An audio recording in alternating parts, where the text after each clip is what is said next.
ibyiza by'akarere ka Karongi. Reka tubasuhuze mwese tugiye kubona muri kino kiganiro. Njye muri kumva ni Niyonshuti Cedric.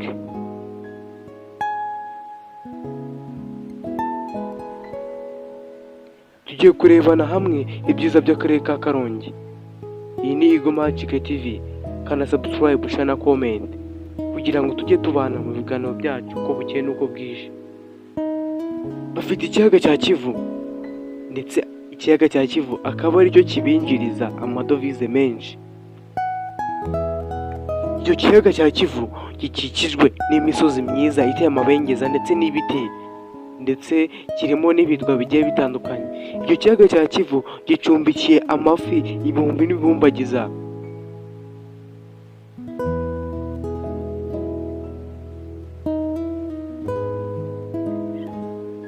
Akarere ka Karongi gafite amahoteli agiye atandukanye, amahoteli yegereye ikiyaga cya Kivu ndetse n'ari mu misozi ahirengeye, nka hoteli yitwa Gulf iri haruguru y'ikiyaga cya Kivu mu mujyi wa Karongi mu murenge wa Bwishyura.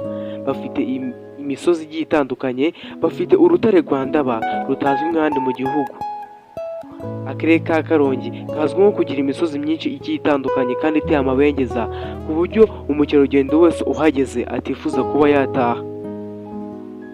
Ndetse bafite n'imirima y'icyayi igiye itandukanye, nk'umurima uri i Gisovu.